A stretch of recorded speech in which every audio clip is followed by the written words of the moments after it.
ભારત સરકારની એક મહત્વાકાંક્ષી યોજના છે જેનો મુખ્ય ઉદ્દેશ બધા માટે આવાસ સુનિશ્ચિત કરવાનો છે। આ યોજના હેઠળ શહેરી અને ગ્રામીણ બંને વિસ્તારોમાં આર્થિક રીતે નબળા વર્ગ EWS, ઓછી આવક જૂથ લેગ અને મધ્યમ આવક જૂથ MEGના પરિવારોને પોષણક્ષમ આવાસ પૂરા પાડવામાં આવે છે। પ્રધાનમંત્રી આવાસ યોજનાના મુખ્ય ઉદ્દેશ્યો: ગરીબ અને મધ્યમ વર્ગના પરિવારોને ઘર પૂરું પાડવું। આ યોજનાનો મુખ્ય ધ્યેય એવા પરિવારોને પાકું મકાન પૂરું પાડવાનો છે જેઓ કાચા મકાનોમાં રહે છે અથવા તો ઘર વિહોણા છે। ક્રેડિટ લિંક સબસિડી CLS: આ યોજના હેઠળ હોમ લોન લેનારા પાત્ર લાભાર્થીઓને વ્યાજ સબસિડી આપવામાં આવે છે જેથી તેમના પર આર્થિક બોજ ઓછો થાય। ઝૂંપડપટ્ટીના રહેવાસીઓનું પુનર્વસન: જમીનનો સ્ત્રોત તરીકે ઉપયોગ કરીને ખાનગી વિકાસકર્તાઓની ભાગીદારી સાથે ઝૂંપડપટ્ટીના રહેવાસીઓનું પુનર્વસન કરવામાં આવે છે। પોષણક્ષમ આવાસને પ્રોત્સાહન: જાહેર અને ખાનગી ક્ષેત્રો સાથે ભાગીદારીમાં પોષણક્ષમ આવાસ પ્રોજેક્ટ્સને પ્રોત્સાહન આપવું। વ્યક્તિગત મકાન બાંધકામ સુધારણા માટે સબસિડી: જે લાભાર્થીઓ પોતાની જમીન પર મકાન બનાવવા માંગે છે અથવા હાલના મકાનનું વિસ્તરણ નવીનીકરણ કરાવવા માંગે છે તેમને નાણાકીય સહાય પૂરી પાડવી। PMAYના મુખ્ય ઘટકો: પ્રધાનમંત્રી આવાસ યોજનાના મુખ્યત્વે બે ઘટકો છે। 1. પ્રધાનમંત્રી આવાસ યોજના શહેરી PMAYU શહેરી વિસ્તારોમાં રહેતા ગરીબ અને મધ્યમ વર્ગના પરિવારોને પોષણક્ષમ આવાસ પૂરા પાડવા પર ધ્યાન કેન્દ્રિત કરે છે।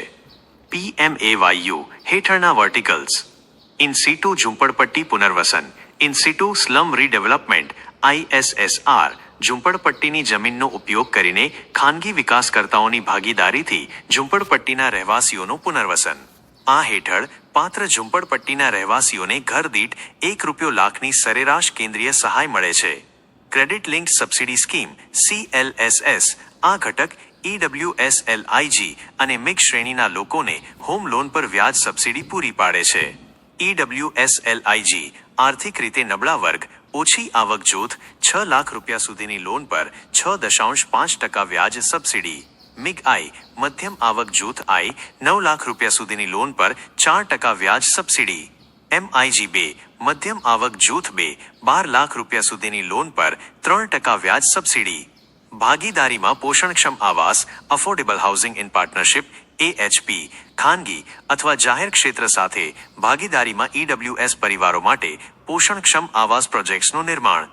આ હેઠળ EWS પરિવારોને ઘર ખરીદવા અને બાંધવા માટે 1.5 લાખ સુધીની કેન્દ્રીય સહાય મળે છે। લાભાર્થીની આગેવાની હેઠળનું વ્યક્તિગત મકાન બાંધકામ સુધારણા beneficiary lead individual house construction enhancement BLCS જે EWS પરિવારો પોતાની જમીન પર નવું મકાન બનાવવા માંગે છે અથવા હાલના મકાનનું વિસ્તરણ નવીનીકરણ કરાવવા માંગે છે તેમને ₹1.50 લાખની નાણાકીય સહાય મળે છે। 2. પ્રધાનમંત્રી આવાસ યોજના ગ્રામીણ PMAYG ગ્રામીણ વિસ્તારોમાં રહેતા ગરીબ અને જરૂરિયાતમંદ પરિવારોને પાકા મકાનો પૂરા પાડવા પર ધ્યાન કેન્દ્રિત કરે છે। આ યોજના અગાઉની ઇન્દિરા આવાસ યોજનાનું સુધારેલું સ્વરૂપ છે। PMAYG હેઠળ મળતી સહાય: આ યોજના હેઠળ પાત્ર લાભાર્થીઓને મકાન બાંધકામ માટે ₹1,20,000 મેદાન વિસ્તારમાં અને ₹1,30,000 પહાડી દુર્ગમ વિસ્તારોમાં ની નાણાકીય સહાય મળે છે। આ સહાય કેન્દ્ર અને રાજ્ય સરકાર દ્વારા 60 થી 40 મેદાન વિસ્તારમાં અને 90 થી 10 પહાડી દુર્ગમ વિસ્તારોમાંના ગુણોત્તરમાં વહેંચવામાં આવે છે। લાભાર્થીને સ્વચ્છ ભારત મિશન હેઠળ શૌચાલય બાંધકામ માટે ₹12,000 અને મનરેગા હેઠળ 90 માનવ દિનની રોજગારીની સહાય પણ મળવાપાત્ર થાય છે।